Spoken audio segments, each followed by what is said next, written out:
ओम नमः सिद्धेभ्यः। ओम नमः सिद्धेभ्यः। ओम नमः सिद्धेभ्यः।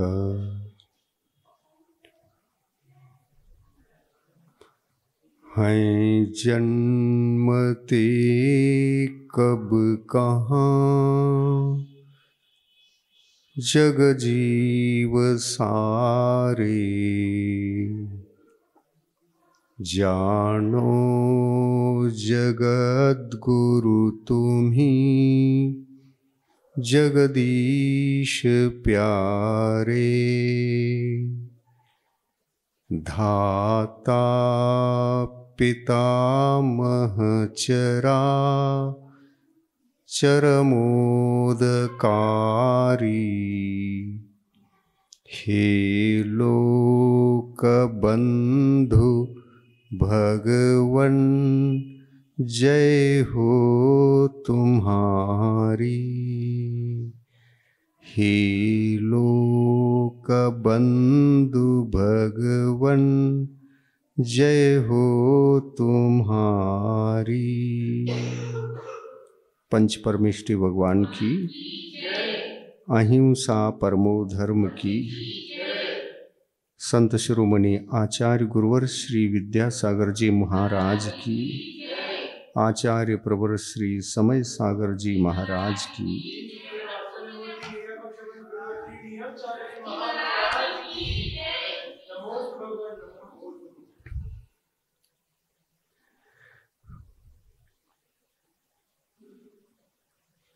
जैन धर्म इस धरातल पर एक नैसर्गिक धर्म जिसे कहना चाहिए, निसर्ग के सारे रहस्यों को उद्घाटित करने की क्षमता इस धर्म के भीतर होने से इसको साइंटिफिक धर्म कहो या नैसर्गिक धर्म कहो या प्राकृतिक धर्म कहो या निसर्ग के सारे रहस्यों में जो जैसा जिसका जैसा स्वरूप है, उन्हीं तत्वों को उसी रूप में यथावत व्यक्त करने वाला धर्म कहो, सारी बातें एक सी हैं। और इसीलिए इस धर्म को सनातन कहने में कोई आपत्ति नहीं आती। और इस बात को सारे विश्व के ज्ञानी जीव स्वीकार कर रहे हैं। ज्ञानी विचारक होते हैं, छानबीन करते हैं, बुद्धि वैज्ञानिक होती है, आविष्कार की बुद्धि वैज्ञानिक कहलाती है, और आविष्कार से शून्य बुद्धि अज्ञान की कोटि में आकर वो अवैज्ञानिक कहलाती। हमें अपनी बुद्धि को वैज्ञानिक बुद्धि बनाना है। जैन धर्म को समझने के लिए जब वो साइंटिफिक है, वैज्ञानिक है, तो हमारी बुद्धि भी एक वैज्ञानिक बुद्धि होना चाहिए, ताकि उसके मर्म को, उनके रहस्यों को जान सके, पहचान सके और उसको जी सके। किसी भी तत्व को, किसी भी विषय को, किसी भी सिद्धांत को, किसी भी सब्जेक्ट को हम जब तक नहीं जानते तब तक उसको उसी रूप में यथावत न स्वीकार कर पाते हैं, न ही यथावत हम श्रद्धा कर पाते हैं। और इसीलिए तीर्थंकर भगवंतों का भी कहना हुआ, जब तक जीव सम्यक्त की उत्पत्ति नहीं करेगा तब तक वह सम्यक ज्ञान की सीढ़ी को चढ़ नहीं पाएगा, और जब तक वह सम्यक ज्ञान की सीढ़ी को नहीं चढ़ेगा तब तक वह सम्यक चारित्र की सीढ़ी से बहुत दूर रहेगा। आचरण तीसरे स्टेज पर उत्पन्न होता है। तीसरा स्टेज है, तीसरा कदम है, और दूसरा कदम है सम्यक ज्ञान। और वह सम्यक ज्ञान सम्यक्त्व के बिना, सम्यक दर्शन के बिना, सम्यक्त्व की उत्पत्ति के बिना उसको जन्म देना अत्यंत कठिन होगा। और इसलिए बुद्धि को वैज्ञानिक बुद्धि होना बहुत आवश्यक है। विचारक जीव ही हे और उपादेय को जानने के लिए अपने आप में जो एक क्षमता होती है, वह क्षमता जुटाए बिना हमको विवेक बुद्धि नहीं कहला सकते। और विवेक बुद्धि पैदा हुए बिना सम्यक तो धर्म उत्पन्न होता नहीं। क्या है, क्या उपादेय है, क्या हानिकारक है और क्या सुखकारक है, इतना भी समझने के लिए हमारे पास विवेकपूर्ण ज्ञान की आवश्यकता होती है। और उस विवेकपूर्ण ज्ञान के द्वारा ही हमारा ज्ञान, हमारा आचरण, हमारी श्रद्धा, जिसको आत्मा का नैसर्गिक धर्म कहा है, इन तीनों को, सम्यक दर्शन को, ज्ञान को, चारित्र को नैसर्गिक धर्म कहा है, आत्मधर्म कहा है, सत्य धर्म कहा है, समीचीन धर्म कहा है, यथार्थ धर्म कहा है। उस धर्म की उत्पत्ति नहीं हो सकती। और इसलिए धर्म भी चाहता है कि सर्वप्रथम अपने ज्ञान की शक्ति का सदुपयोग करना सीखो। ज्ञान दुख का मूल है, ज्ञान ही भव का कूल, राग सहित प्रतिकूल है, राग रहित अनुकूल। चुन चुन इनमें उचित को, अनुचित मत चुन भूल। समय सार का सार है, कोटि ग्रंथों का सार है, निज बिन पर सब धूल। अपने आप को जानना यही धर्म है, धर्म का मार्ग है। जो खुद को नहीं जान सका वो दुनिया को क्या जान सकेगा।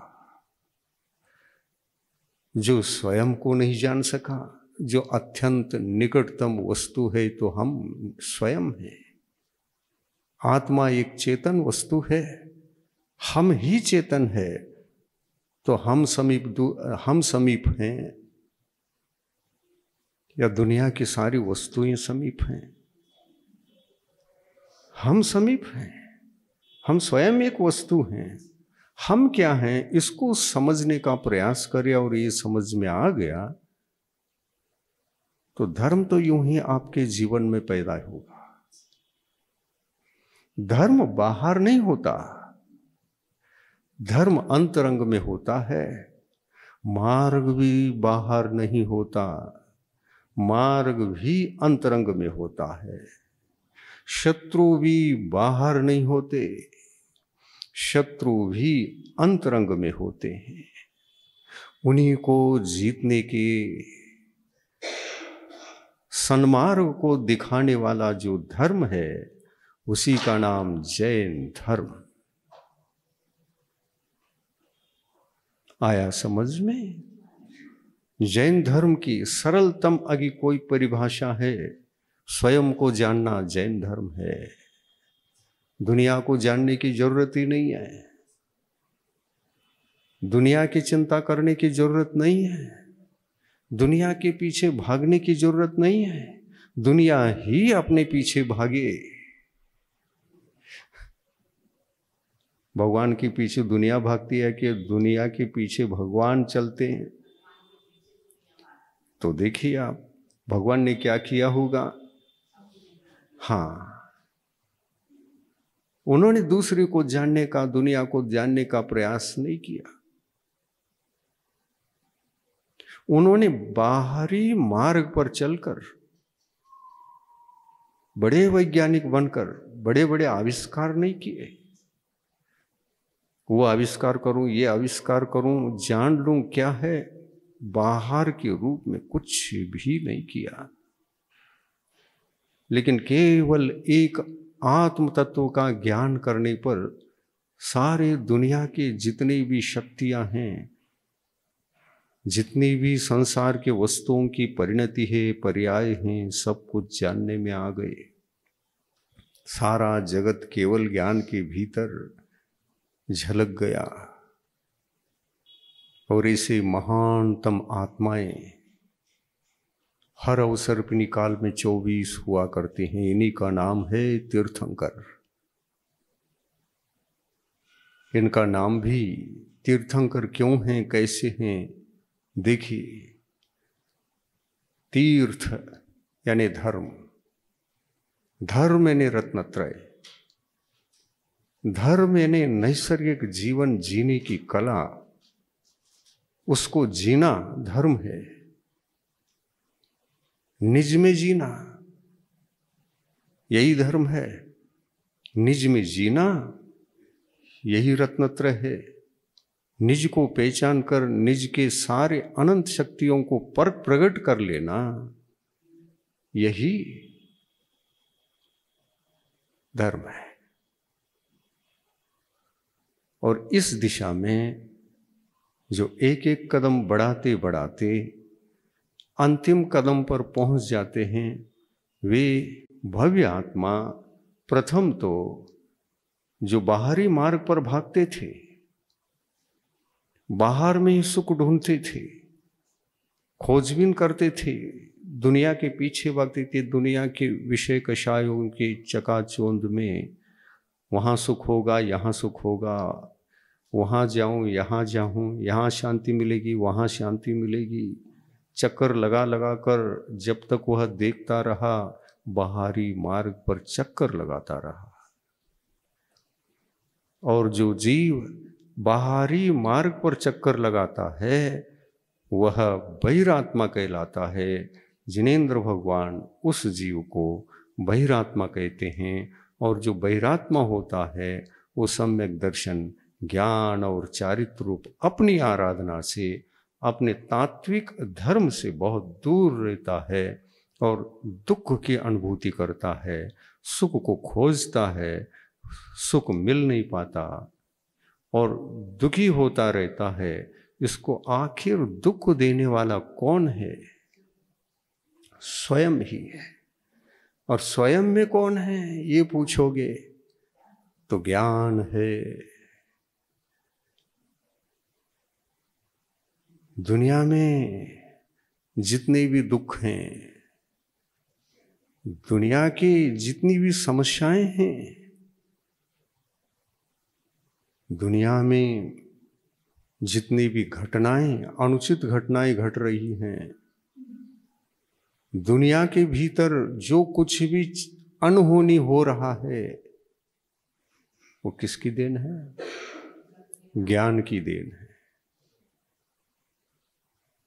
अज्ञान की उपज है दुख और ज्ञान की उपज है सुख। तो अपने को ठीक ठाक करना है तो किसको करना है? अपने ज्ञान को। और ये ज्ञान क्या चीज है? आत्मा और ज्ञान में क्या फर्क, क्या अंतर? देखिए, विचार करिए। आत्मा द्रव्य है तो ज्ञान उसका अनन्यतम लक्षण है, गुण है। वो उपयोगो लक्षणम। कहाँ आया ये सूत्र? तत्वार्थ सूत्र ग्रंथ, जो जिनेंद्र भगवान का सारभूत सप्त तत्वों का व्याख्यान किया गया है, ऐसा तत्वार्थ सूत्र मोक्ष शास्त्र ग्रंथ में एक सूत्र आया है। उसमें ये कहा है, संसार में केवल दो ही प्रकार के वस्तु हैं, चेतन और अचेतन। अचेतन अजीव है, वो जीव नहीं है इसलिए अजीव। अचेतन अजीव है और जो चेतन है वो जीव है। जीव का लक्षण है उपयोगो लक्षणम।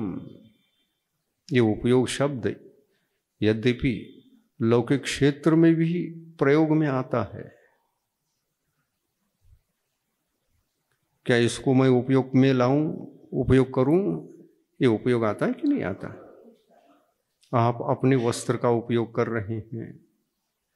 उपयोग का मतलब किसी वस्तु को काम में लेना,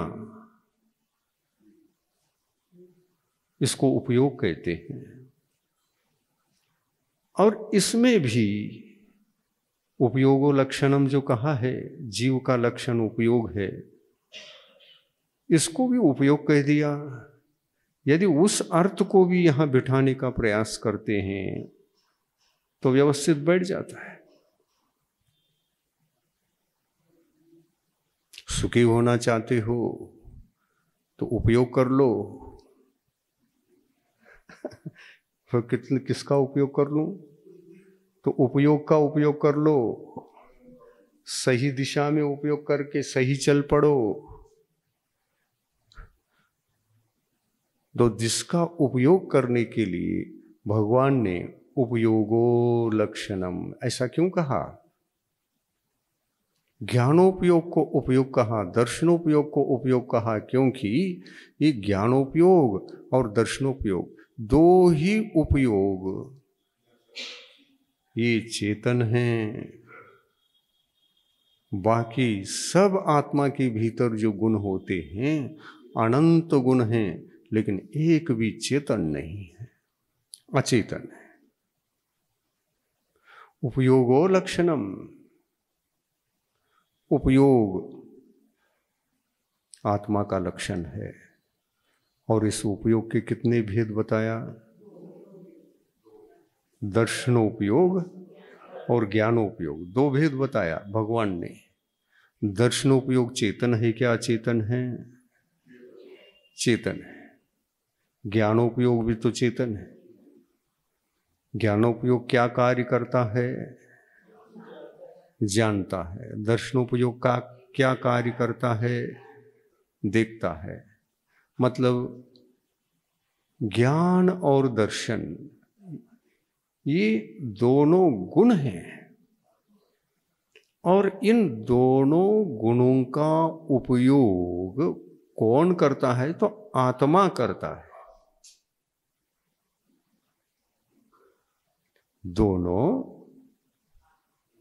गुणों का उपयोग कौन करता है? आत्मा करता है। निरंतर कर रहा है या खंडित भी होता है? हाँ, जो सदा ही उपयोग में निरंतर आ जावे देखिए बैठ गया बैठ गया। उपयोग शब्द वहां का और यहां का अलग अलग नहीं है, वही अर्थ है। आप निरंतर किसका उपयोग कर रहे हैं? ये पुस्तक है, अभी उपयोग में आती भी है, नहीं भी आती है। इसमें खंडित होना संभव है। निरंतर उपयोग में नहीं आ रही है। दुनिया के भिन्न जो वस्तुएं हैं, आत्मा से भिन्न, निज से भिन्न पर वस्तुएं, वे सारे के सारे उपयोग में निरंतर नहीं आ रही है। कोई भी वस्तु निरंतर उपयोग में नहीं आ रही है। चाहे किसी का भी नाम ले लो, समय खंडित होता है, काल खंडित होकर के बाद में फिर उपयोग में आता है। चाहे धर्म द्रव्य ले लो, अधर्म द्रव्य ले लो, आकाश द्रव्य ले लो, काल द्रव्य ले लो, किसी का भी ले लो, निरंतर उपयोग में नहीं आ रहा है। कभी आता है और कभी नहीं भी आता है। जो आत्मा इस रहस्य को जान लेता है वह यथार्थ ज्ञान को प्राप्त करता जाता है। और इसलिए जैन धर्म के जितने शास्त्र हैं ये सभी वैज्ञानिक हैं, ये सभी यथार्थ हैं। जीव मात्र को काम में आने वाले हैं। सारे जीवों को यदि इन शास्त्रों का अध्ययन हो जाए तो निसर्ग का जो धर्म है उस धर्म को सीखने की कला जीवन में आ सकती है। और ऐसा जीवन जीना जिनके लिए आ गया, वो बहिर्मुखी यात्रा करते करते बाहर में जहां सुख ढूंढ रहा था वो बाहर में ढूंढने का, खोजने का, चलने का सारा कार्य ही बंद हो जाएगा। क्या करना है? उपयोगो लक्षणम। उमा स्वामी आचार्य देव ने कहा उपयोगो लक्षणम, उपयोग का उपयोग करो, उपयोग का उपयोग करो, दुरुपयोग मत करो। अब हाँ दो भेद हो ही जाते हैं लेकिन उपयोग कभी खंडित नहीं हुआ। हम दुरुपयोग भी कर रहे हैं तो सदुपयोग भी कर रहे हैं। दुरुपयोग करना छूट जाए तो अंतरंग यात्रा प्रारंभ हो जाए, अंतरात्मा बन जाए। और दुरुपयोग होना शुरू हो जाए तो आत्मा बहिरात्मा बन जाए। और सदुपयोग ही सदुपयोग में उलझ जाए तो अंतर मुहूर्त में वही अंतरात्मा परमात्मा बन जाए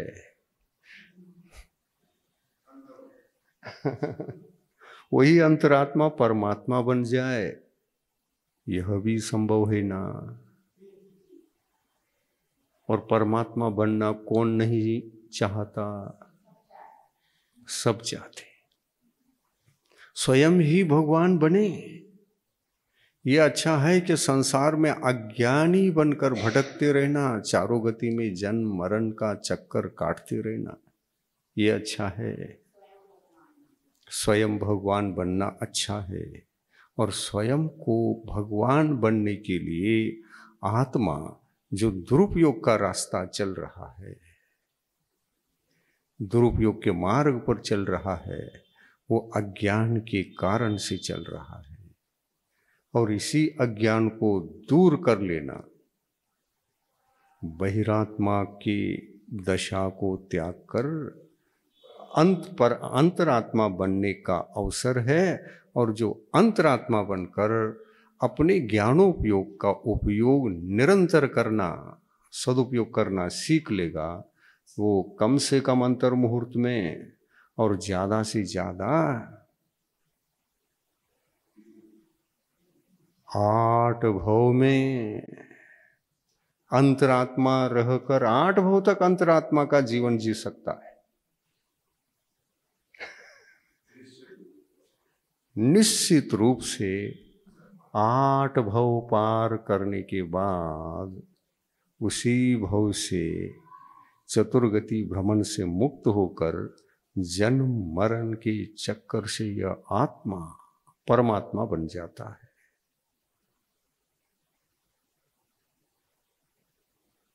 क्या ऐसी साधना करना चाहोगे?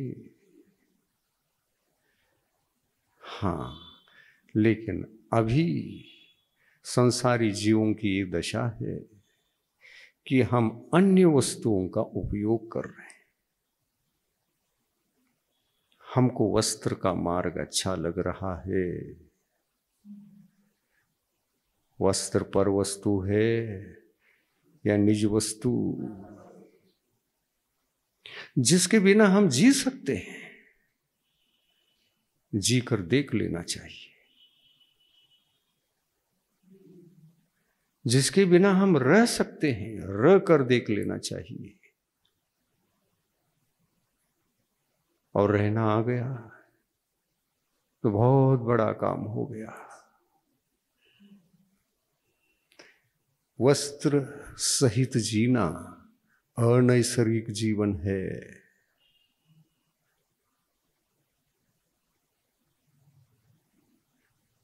और वस्त्र रहित जीना और इस कला को सीखना ये नैसर्गिक जीवन है। एक दिगंबर मुनि का जो जीवन होता है वो नैसर्गिक होता है। दिगंबर मुनि क्यों बनते हैं? ये कोई दिखावा नहीं है, ये कोई व्यर्थ की साधना नहीं है। अरे व्यर्थ की साधना तो वो है जो वस्त्र में जो कुछ भी आप करते रहते हैं वो अनैसर्गिक होने से वो जीवन यथार्थ जीवन नहीं है और अपने जीवन के लिए अनावश्यक होकर के भी आवश्यक बन बैठा है।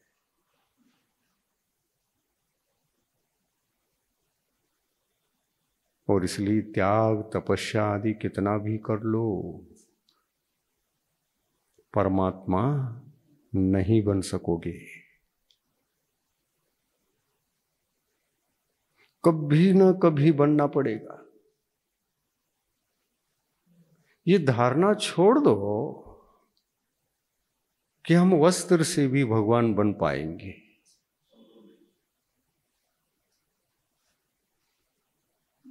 आप सोचिए, भगवान जो जीवन जी रहे हैं वो नैसर्गिक है क्या अनैसर्गिक है? एक दिगंबर मुनि जो जी रहे हैं वो नैसर्गिक है क्या अनैसर्गिक? और ऐसे नैसर्गिक जीवन जीने वाले नमोकार मंत्र के भीतर केवल 5 ही हैं, बाकी तो अनैसर्गिक है। कुंद कुंद स्वामी ने कहा ये 5 को छोड़कर बाकी सब उन्मार्ग है। उन्मार्ग का मतलब बहिर्मार्ग, भ्रमण मार्ग, संसार मार्ग, भटकने का मार्ग, अनैसर्गिक मार्ग, दुखदायी मार्ग। संसारी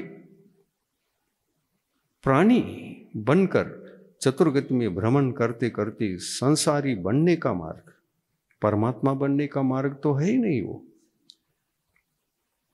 इसलिए कुंद कुंद स्वामी कहते हैं आचार्य परमेष्ठियों ने जो एक एक सूत्र दिया है वो जीने के लायक है, चिंतन के लायक है, समझने के लायक है। कोई भी वचन व्यर्थ नहीं जाता, कोई भी शब्द व्यर्थ नहीं जाता।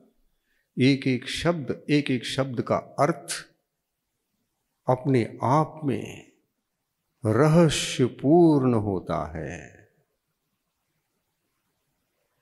और इसलिए कहना पड़ता है जो नैसर्गिक जीवन जीने के अभिलाषा को धारण करके शीघ्र ही अपने जीवन को संवारता है, समेटता है और अपने आप को उस नैसर्गिक जीवन जीने के लिए आकुल व्याकुल होकर जीने के लिए प्रयास करता है, प्रयत्न करता है, वो अंतरात्मा बन जाता है। वस्त्र में भी रह करके अंतरात्मा बनता है और बनने के बाद भी वह नमोकार मंत्र के भीतर जो जीवन जीने के लिए प्रवेश करता है, साधना करता है, रत्नत्रयधारी मुनि बन जाता है। वो नैसर्गिक जीवन हर पल जीता है। उनका सम्यक तो देखो, वह आत्मा का ही मार्ग है, परमात्मा बनने का ही रास्ता है। उनका सम्यक ज्ञान देखो, वह भी भगवान बनने का ही मार्ग है। उनका चारित्र धर्म देखो, उनका त्याग देखो, उनकी तपस्या देखो, उनकी हर पल की चेष्टाएं देखो, वो सब नैसर्गिक निकलेंगे। उनकी विचारधारा को देखो, नैसर्गिक है। उनके ज्ञान को देखो, ज्ञान ज्ञान की शक्ति की महिमा देखो, वो भी नैसर्गिक लगती है। रत्नत्रय धर्म को तीर्थ कहा। इस तीर्थ को जीने वाले ऐसे केवल महानतम आत्माएं 24 होते, इन्हीं को तीर्थंकर कहा जाता है। तीर्थंकर बहिर् यात्रा को रोककर अंतरंग यात्रा को करने के लिए जब संकल्प करते हैं, इस भव में नहीं, पूर्व भव में, कई भव में जीव यह प्रयास करता है, तब कहीं एक तीर्थंकर पद जैसे पद पुण्य के प्रताप से, अपने ही भावों के माध्यम से, अपने ही पवित्र मांगलिक भावों के माध्यम से षोडश कारण भावनाओं को भाकर जीव स्वयं अपनी आत्म शक्ति के बल पर तीर्थंकर प्रकृति का बंद कर लेता है। और तीर्थंकर प्रकृति का बंद करके तीर्थंकर बनकर मोक्ष जाने का अवसर प्राप्त करता है। इन्हीं को, इन भव्यात्माओं को कोई भी कर सकता है। इसके लिए कोई जरूरी नहीं है कि यही तीर्थंकर बनेगा, वो तीर्थंकर बनेगा, और तीर्थंकर जैसे पद कोई दूसरा देता नहीं। अपनी योग्यता से जीव स्वयं हासिल कर लेता है। ऐसा नैसर्गिक जो धर्म है, उस कुल परंपरा में आप लोग जन्मे हैं, आप लोगों का सौभाग्य है। इस धर्म का, धर्म के शास्त्रों का, इस मार्ग की मांगलिक दशा का निरंतर हम अनुभव करें, श्रद्धा करें, उसी का ज्ञान प्राप्त करें, उसमें जीवन जीने के लिए प्रयत्न करें, तो प्रत्येक व्यक्ति के जीवन में अंतरात्मा बनकर परमात्मा बनने का रास्ता प्रशस्त होगा। मार्ग सन्मार्ग वह हमको प्राप्त होगा, और जब हम मंजिल पर पहुंचेंगे तब परमात्मा, और जब तक नहीं पहुंचते, अंतरंग मुखी होकर अंतरंग यात्रा में रत रहते हैं, तब तक अंतरात्मा, और जब तक हम अंतरात्मा नहीं बनते तो परमात्मा तो बन नहीं सकते। तब तक की दशा को, इस आत्मा के दशा को, आत्मा की इस दशा को बहिरात्म दशा कहते हैं। कितना साइंटिफिक है। बहिरात्मा, अंतरात्मा, परमात्मा, ये बातें कितने साइंटिफिक है। यही जैन धर्म है। जैन धर्म और कुछ नहीं। और आप लोग भी जैन धर्म के प्रति श्रद्धालु तो हैं, लेकिन धर्म तत्वों के प्रति हम देखते हैं श्रद्धालु होकर के भी जो बहिर्क्रियाकांड हैं उसमें ज़्यादा समय देते हैं, स्वाध्याय कम करते हैं, तत्व चिंतन कम करते हैं, जैन शास्त्रों का अध्ययन कम करते हैं, चिंतन कम करते हैं, चर्चा कम करते हैं। और ये कम करने से आपके जीवन में क्या ऐसा नहीं लगता कि मैं बाहर ज़्यादा भटक रहा हूँ और अभ्यंतरी पुरुषार्थ कम कर रहा हूँ? आनंद आना चाहिए। बाह्य क्रियाओं में आनंद नहीं। बाह्य क्रियाएं किंचित समय के लिए किए जाते हैं। बाह्य क्रियाएं किंचित समय के लिए। कुछ लोग हैं धर्म के नाम से बड़ा आनंद आता है। बाह्य क्रियाओं में भी आनंद नहीं आता ऐसा नहीं, बहुत मजा आता है। बहुत आनंद आता है, उसमें भी एक प्रकार का सुख मिलता है, लेकिन वो बहिरंग सुख है। तात्कालिक सुख है। ये बहिरंग क्रियाओं को जिनेंद्र भगवान ने उतना ही करो जितना आवश्यक है, इतना ही कहा है। बाकी टाइम में सबसे ज्यादा क्या करो,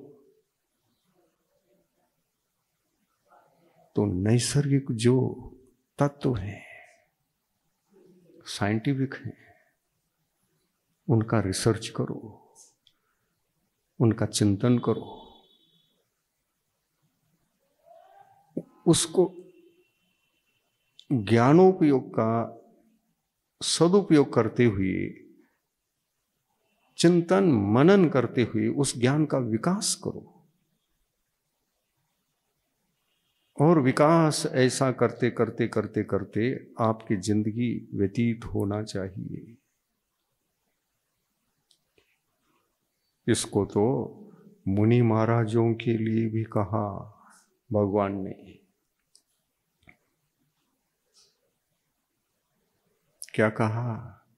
श्रावकों के लिए तो कहा ही कहा,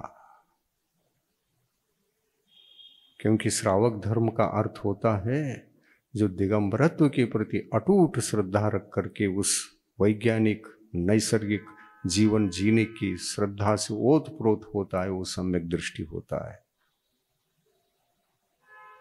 देव शास्त्र गुरु के श्रद्धान मात्र से सम्यक दर्शन की उत्पत्ति होती है। ये कैसे? बहिरंग श्रद्धान से अभ्यंतरी श्रद्धा सम्यक तो कैसे पैदा हो रहा है? ये औपचारिक कथन है।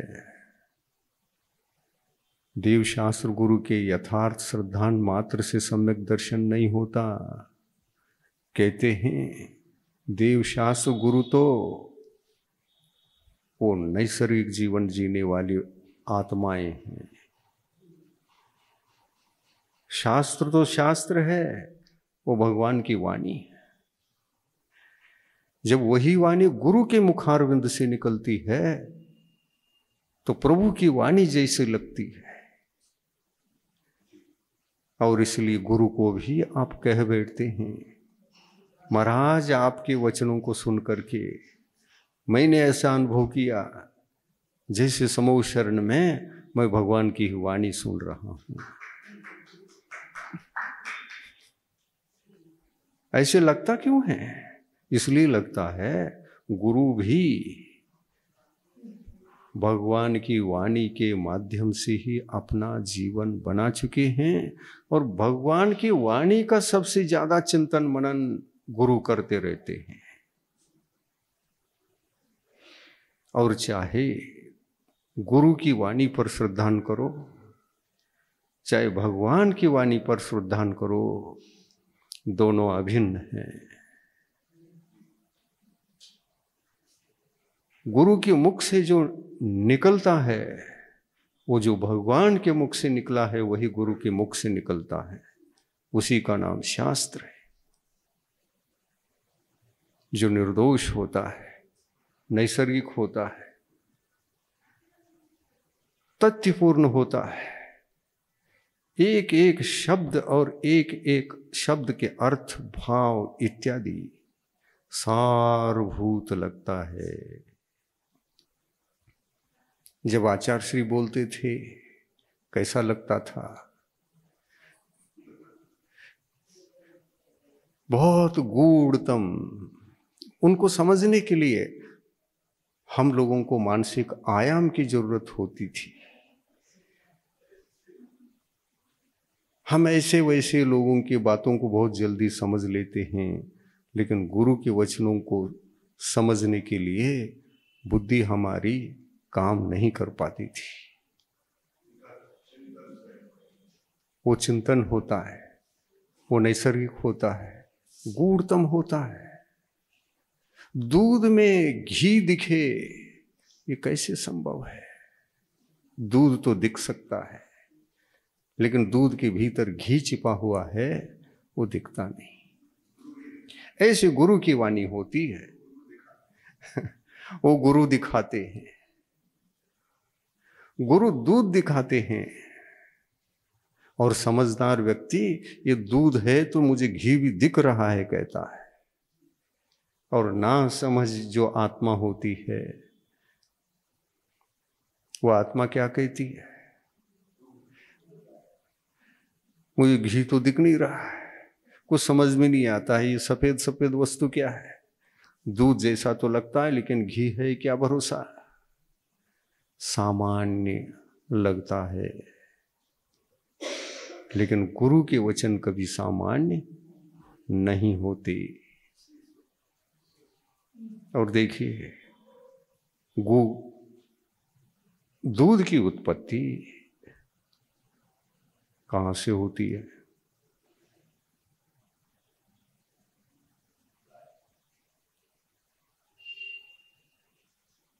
गाय के खदान से। हाँ? दूध की उत्पत्ति गाय के खदान से, क्या पेड़ पौधों से?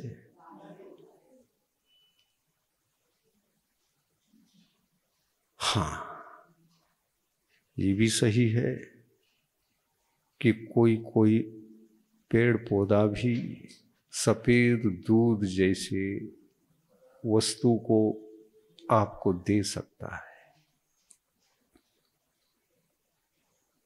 घी होता है क्या?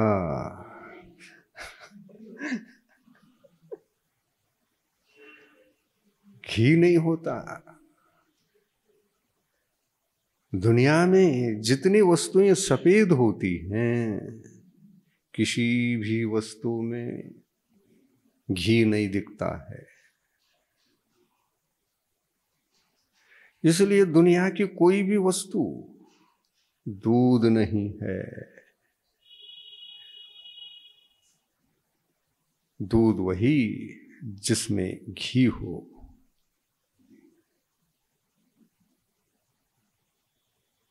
चूने का पानी भी तो सफेद है, दूध है क्या? नहीं। आक के पत्ते से भी, आक का वनस्पति है, हाँ, अकौवा, अकौवा के पत्ते दूध होता है। एक कटोरा दूध निकालो रखो, गाढ़ा गाढ़ा होता है। कितना फैट होगा उसमें, ऐसा लगता है गाढ़ा है, फैट जैसे लगता है, लेकिन उतनी मलाई उस मलाई के अनुसार घी क्या उपलब्ध होगा? नहीं। तो दुनिया की कोई वस्तु दूध देने वाला नहीं है। फिर अकौवा के पत्ते का दूध क्यों कहते हैं? गाय के दूध का नाम उसको रखा है, वैसा लगता है इसलिए इसका नाम अकौवे के पत्ते का दूध कहा। ये उपचार कथन है। ये व्यवहार में जो वस्तु जैसी होती नहीं, अवास्तविक होती है, लेकिन वैसी दिखती है, उस वस्तु को ओरिजिनल वस्तु का नाम रखकर ये औपचारिक कथन जैन शासन में, जैन धर्म के नयों के रूप में उन्होंने प्रस्तुत किया है। एक औपचारिक नय भी होता है और एक अनौपचारिक नय भी होता है, जिसमें उपचार नहीं चलता वो अनौपचार, और जिसमें उपचार चलता है वो उपचार नहीं। जैसे आपके चेहरे को देखने से आप जैसे उस व्यक्ति जैसे लगते हो, लेकिन वही नहीं हो, ये उपचार कथन हुआ। और उसी नाम से पुकारा भी जाए तो कोई आपत्ति नहीं। एक वृद्ध मनुष्य है, आपके दादाजी जैसे लगते हैं, सेम चेहरा वही, बैठने का ढंग वही, चलने का ढंग वही, बोलने का ढंग वही, आवाज भी वैसी, लेकिन वही नहीं है। चेहरा वैसा, सब कुछ वैसा ही वैसा है, उम्र भी उतनी ही है, लेकिन वही नहीं है।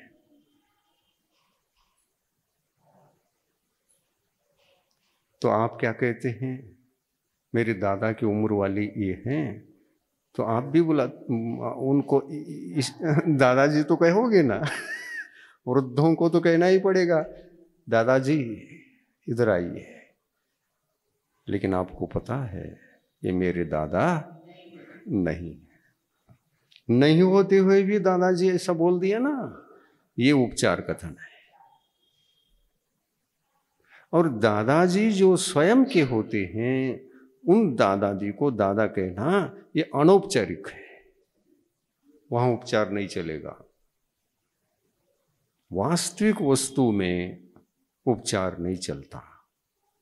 वास्तविक वस्तु तो वास्तविक होती है, उसको उसी रूप में पुकारा जाता है। इसी को नई कथन कहते हैं। जैन धर्म अनेकांतमय है, यही अनेकांत है। अनेकांत का हृदय क्या है? कथनचित ये दादा भी मेरे दादा हैं और वो दादा भी मेरे दादा हैं, लेकिन आपको पता है असली दादा कौन है? और उन दादा से ही कहते हैं आप, जो आपके नहीं हैं। दादाजी आइए बैठिए, एक बात बताना चाहते हैं। बोलो बेटे, क्या कहना चाहते हो? आप कहते हैं मेरे दादा जैसी ही तुम क्यों लगते हो? मेरे प्रति वही अनुराग, वही प्यार आपका है, उम्र भी वही है, आपकी आंखें भी वही है, नाक भी वैसी, उठने बैठने बोलने आवाज तक की सब कुछ वही है। ऐसा तो नहीं देखी कि तुम भाई भाई हो। नहीं, भाई भाई का भी कोई संबंध नहीं। लेकिन नाम कर्म की विशेषता है, आपके दादा जैसे ही दादा के चेहरे को किसी न किसी रूप में दिखाता है। ये नाम कर्म की विशेषता है। इसको जैन धर्म कहता है। ये किसकी? तो वैज्ञानिक धर्म है ना। जैन धर्म वैज्ञानिक है कि नहीं? वो कहता है ये नाम कर्म के कारण से ऐसा है। नाम कर्म क्या है? 8 कर्मों में एक कर्म है और स्वतंत्र कर्म है। और सबसे ज्यादा भेद प्रभेद वाला कर्म यदि कोई है, सभी कर्मों में विस्तार वाला नाम कर्म ही है। इतने भेद किसके हैं? किसी के भी नहीं। ज्ञानावरण के 5 हैं, ज्ञानावरण के 5 ही हैं, दर्शनावरण के भी 9 भेद हैं, मौनी के 28 हैं, वेदनी के 2 ही हैं, गोत्र के भी 2 ही हैं, अंतराय के 5 हैं, ज्यादा है ही नहीं। सबसे ज्यादा आयाम अगर हमकी बुद्धि आयाम करनी पड़ती है, नाम कर्म के लिए बहुत मातापच्ची करनी पड़ती है, याद रखना भी मुश्किल। उनके नाम ही याद नहीं हो पाते जीव को। जिसको कुछ भी पता नहीं होता है ना, उनको तो ऐसा लगता है। कितने भेद है मालूम है ना? 93 भेद हैं। 93। 7 और मिला लो 100 हो जाएंगे। इतने भेद वाले कर्म के बारे में ऐसा लगता है कि इन कर्मों का कंठस्थ करना, भेद वगैरह ध्यान में रखना क्या मतलब है? क्यों माता पच्ची करना इतना? इससे क्या होने वाला है? लोग यही सोचते हैं ना। हमको तो पूजन करना सिखाओ, हम तो आरती करने के योग्य हैं, आरती सिखाओ।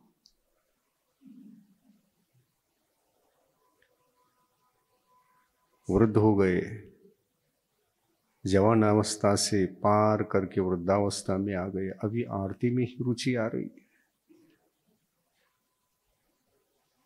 नहीं। नैसर्गिक जीवन कब जी पाओगे? और जब तक इन कर्मों का भी अध्ययन नहीं करोगे तब तक नैसर्गिक जीवन जीना बहुत कठिन होगा। इन कर्मों को याद करोगे, स्वाध्याय करोगे, अध्ययन करोगे, इनको गुणस्थानों में घटाओगे, आपका ज्ञान नैसर्गिक बनता जाएगा।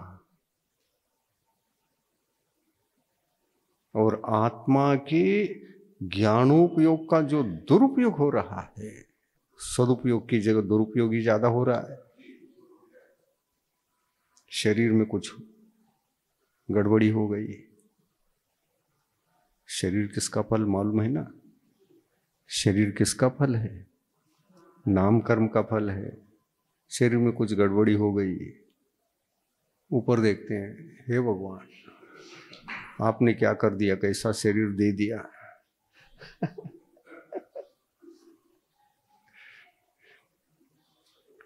भगवान, और भगवान कहते हैं भगवान बन के देख लो, मैंने किया है कि तुम नहीं किया है।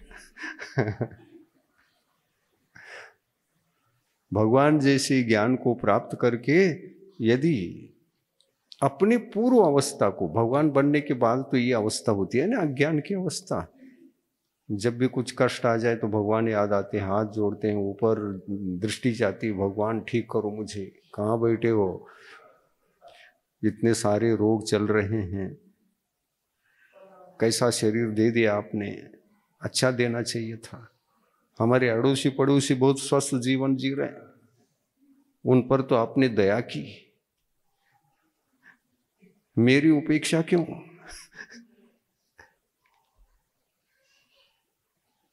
कर्ता धर्ता किसको मान रहे हैं? भगवान को। और ये ज्ञानोपयोग का दुरुपयोग है क्या सदुपयोग है? दुरुपयोग। क्यों दुरुपयोग हो रहा है? क्योंकि हमको आरती इतना ही पर्याप्त है और इससे ज्यादा कुछ नहीं चाहिए। आरती करके आ गए, जैन धर्म की क्रियाएं हमने कर लिया, धर्मात्मा बन गए, धर्म संतुष्ट हैं हम। पूजन करके आ गए, अभिषेक करके आ गए, संतुष्ट हैं, हो गया, बहुत काम हो गया। और टाइम इतना ही मिलता, उसके लिए भी मिल नहीं पाता। और फिर टाइम जा कहाँ रहा है? 24 घंटे का संसार के कार्यों में जा रहा है या अपने आत्मा के कार्यों में जा रहा है? सारे संसार के कार्यों में जा रहा है। आत्मा के कार्यों में जा रहा है कहने के लिए वहां पूजन भी आवश्यक नहीं है।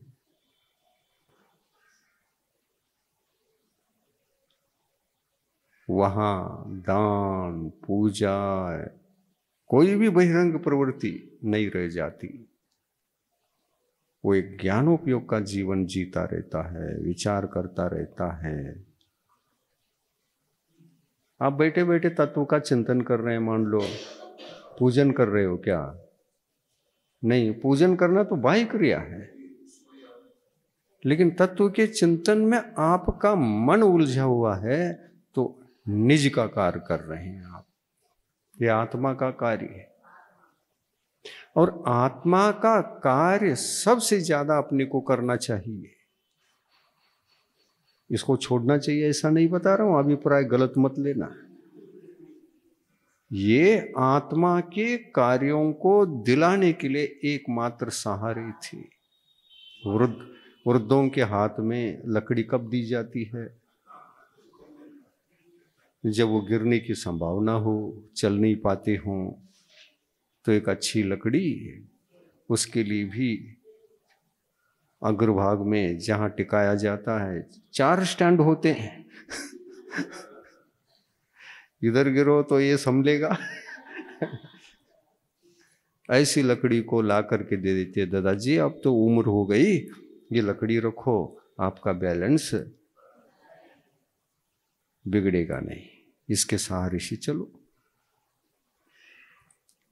वृद्धों के हाथ में जो लकड़ी होती है, उस लकड़ी के समान ये पूजा, देव शास्त्र, गुरु की भक्ति उतने समय मात्र के लिए चाहिए। बाकी समय में क्या चाहिए? चिंतन चाहिए। अपने उपयोग को अपने उपयोग में लगा करके बहिरात्म पने से छुड़ाकर अंतरात्मा बनाओ। और अंतरात्मा, आत्मा जो बनता है वो एक गृहस्थ श्रावक भी बन सकता है, एक देव भी बन सकता है, एक नारकी भी बन सकता है, और एक तिर्यंच प्राणी भी अंतरात्मा बन सकता है। और अंतरात्मा बनने के बाद अगर दूसरी सीढ़ी है तो वह प्रतिमाधारी बनना। अंतरात्मा बनने का मतलब क्या है? सम्यक दृष्टि बनना। और सम्यक दृष्टि का मतलब होता है जो अपने आप के जीवन को जीने की कला जगन्य रूप से आ गई, वो अंतरात्मा है। जगन्य रूप से जो आ गई वो अंतरात्मा। अब जरा मध्यम अवस्था की ओर भी बढ़ेगा क्या? नहीं बढ़ेगा? बढ़ेगा। वो दूसरा स्टेज है आप लोगों के लिए। श्रावक धर्म, नैष्टिक श्रावक बनना। नैष्टिक श्रावक धर्म,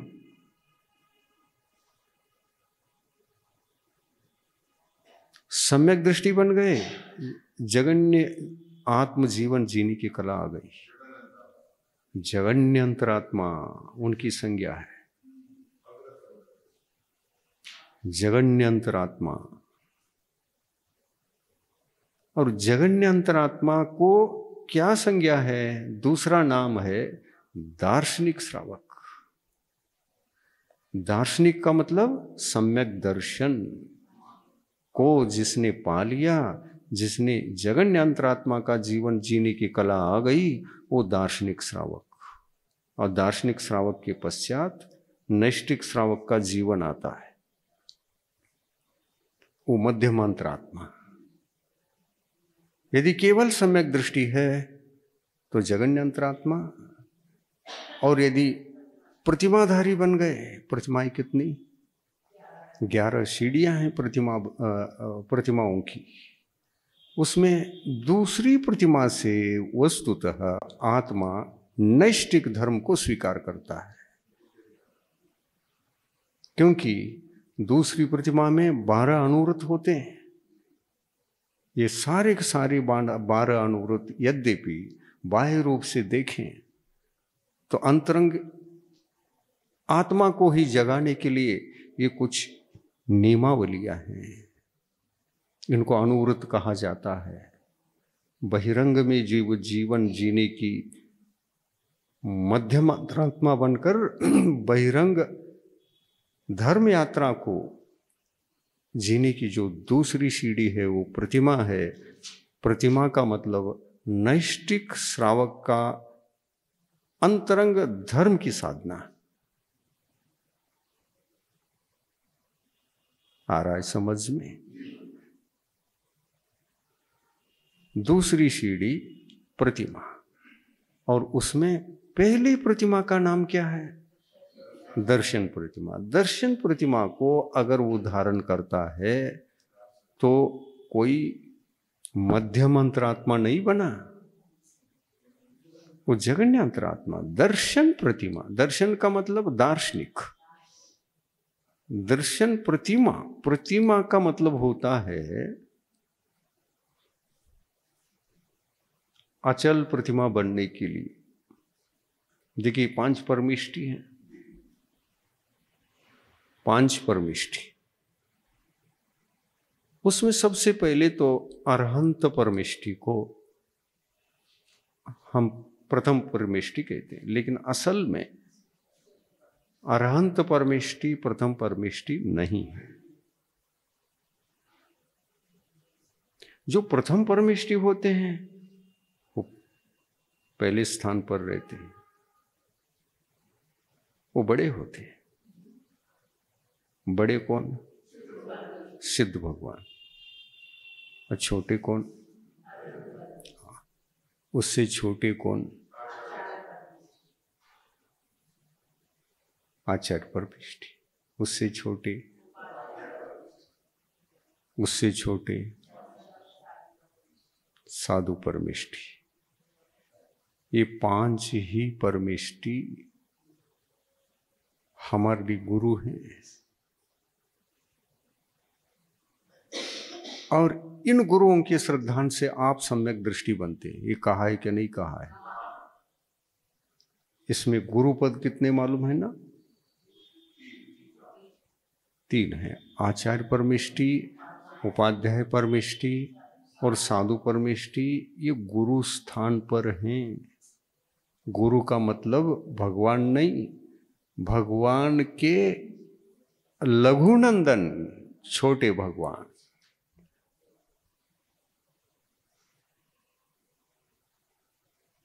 कि गुरु को देखने से भगवान को देखने जैसा आभास नहीं होता। इसलिए भगवान के लघुनंदन मुनिराज, वो आचार्य परमिष्टि भी उसमें शामिल हैं, उपाध्याय भी शामिल हो गए और साधु परमिष्टि भी शामिल हो गए। मंगल पाठ में देखिए आप 4 ही स्थान हैं। मंगल कितने? 4 है। उत्तम कितने हैं? 4 है। शरण योग्य कितने? 4 हैं। उनमें एक स्थान अरिहंत का है, एक स्थान सिद्ध भगवान का है। ये दोनों स्थान भगवान के। शेष स्थान देखो, गुरु का स्थान एक ही है, एक ही है, साहू मंगलम। ये चौथे स्थान पर कौन है? धर्म। धर्म क्या है? भगवान या गुरु के द्वारा। अभी तो हमने समझाया था, भगवान या गुरु के द्वारा बताया गया वह धर्म ही है और वही शास्त्र है। देव गुरु शास्त्र, ध्यान से सुन रहे? देव गुरु शास्त्र 3 है ना? शास्त्र कहने से वो गुरु की वाणी या भगवान की वाणी? कंफ्यूजन होता है ना।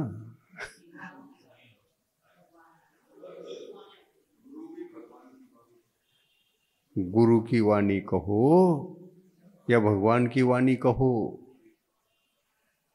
एक ही बात है। क्योंकि गुरु के मुखारविंद से भगवान के वचनों वाणी को छोड़कर कुछ निकलता है तो क्या फर्क है? एक है, अभेद है। जो भगवान ने निकाला है उसी को नहीं निकालोगे, तुम गुरु की कोठी में नहीं रहोगे।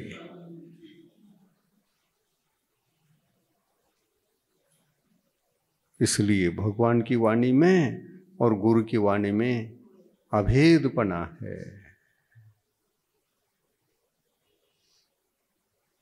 क्योंकि गुरु की वाणी भी शिष्य के लिए जब प्राप्त होती है, गुरु के मुखार विंद से जब वचन झड़ते हैं, वो हित के दर्शक होते हैं या अहित के दर्शक होते हैं। कहीं किसी अंश में अहित के दर्शन होते हैं, और मान के चले अहित के भी कोई वाणी दर्शक हो जाए, एक वाणी के भीतर ऐसा भी एक अंश निकल आया, तो गुरु की वाणी है क्या? नहीं है। और ऐसी वाणी निकल सकती है, छद्मस्त है, केवली तो नहीं है। ऐसी भी त्रुटि चिंतन में एक देश भूल क्या गुरु के माध्यम से असंभव है? नहीं है। लेकिन अभिप्राय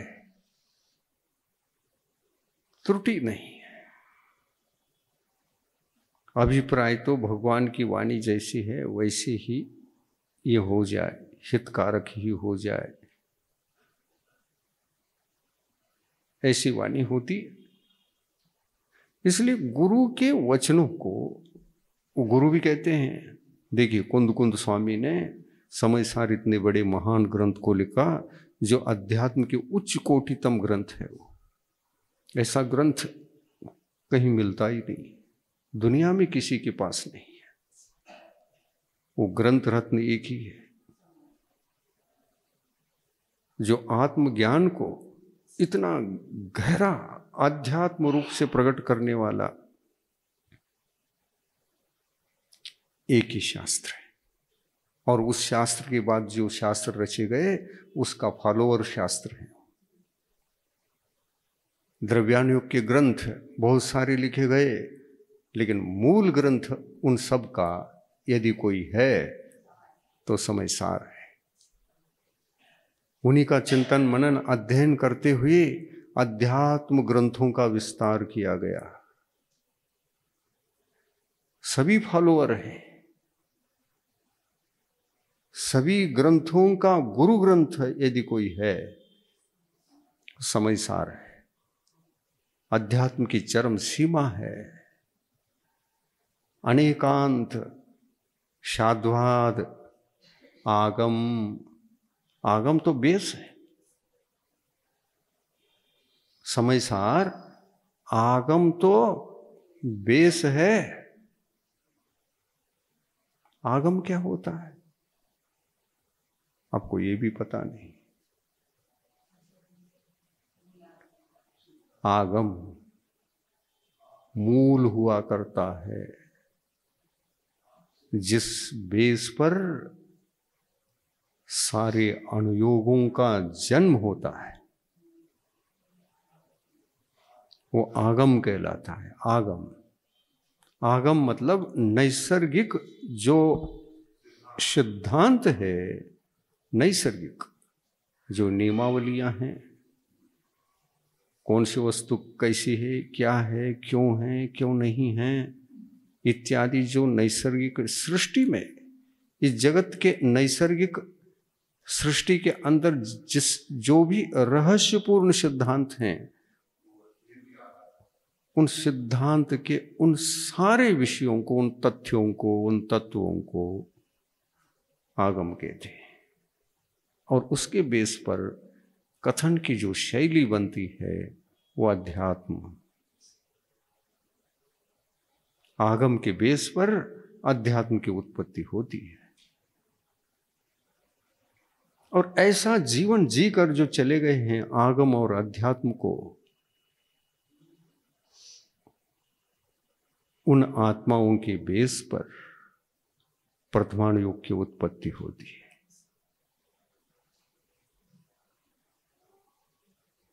और जगत के जितने भी द्रव्य हैं, कितने द्रव्य हैं, ज्यादा तो है ही नहीं, 6 द्रव्य हैं, जीव, पुद्गल, धर्म, अधर्म, आकाश और काल।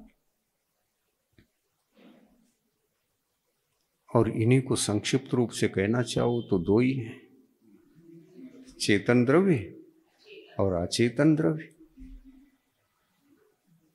बस 2 ही द्रव्यों से बना हुआ ये सारा लोक है। और लोक के बाहर देखो तो आलोक है। आलोक भी अचेतन द्रव्य है, एक ही द्रव्य है। और आलोक में कौन सा द्रव्य है? आकाश द्रव्य। आकाश, ओहो, अपने संतान का नाम आकाश रख दिया।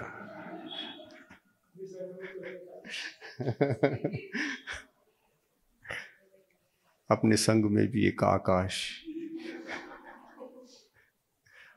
आकाश आकाश बनने आया।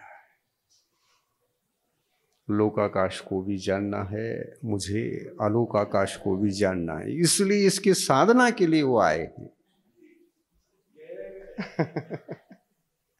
और वो साधना का फल जो मिलेगा वो परमात्मा अवस्था को प्राप्त करने के मिलेगा, जब अंतरंग सारे शत्रुओं को जीता जाएगा।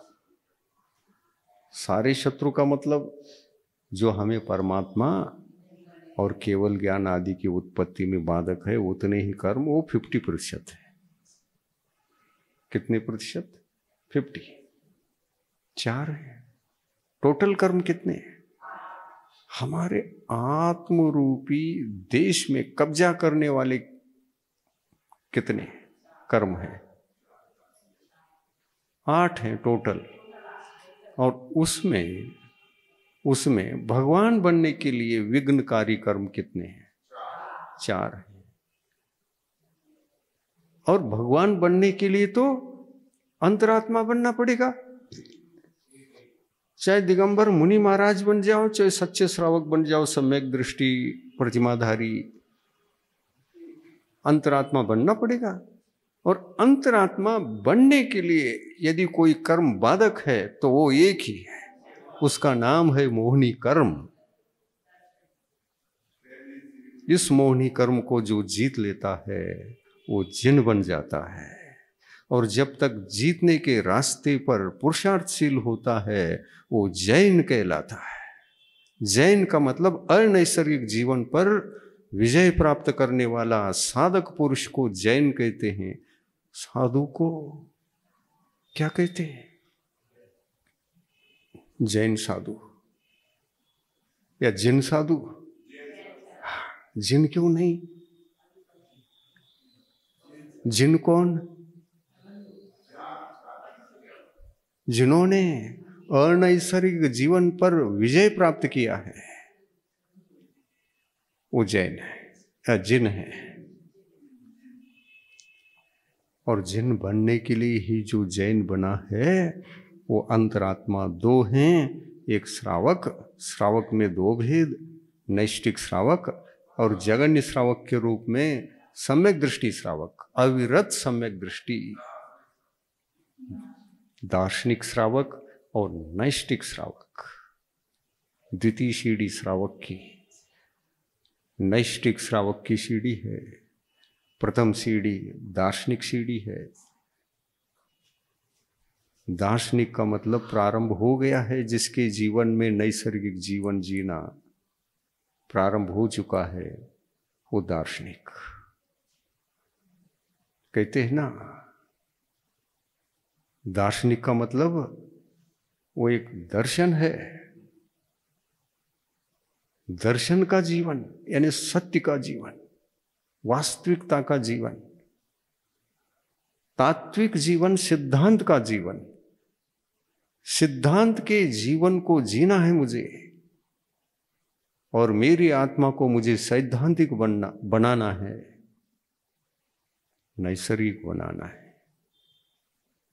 मैं निसर्ग के साथ रहकर नैसर्गिक बनकर जीवन जीऊं, इस भीतरी अंतरंग यात्रा का नाम है दार्शनिक जीवन की यात्रा। प्रथम सीढ़ी मोक्ष मार्ग की सम्यक दर्शन की, द्वितीय सीढ़ी चारित्र की। देखिए 8 कर्मों में मोहिनी कर्म एक ही है जो हमारे आत्मा के प्रमुख 2 धर्मों को घात कर रखा है। प्रथम 2 धर्मों को घात करके अनैसर्गिक जीवन जीने के लिए बाध्य कर रहा है। कौन सा कर्म? मोहिनी कर्म। और जब तक सम्यक दर्शन नहीं होता तो आत्मा के अनंत गुणों में से एक भी गुण प्रकट नहीं हो सकता।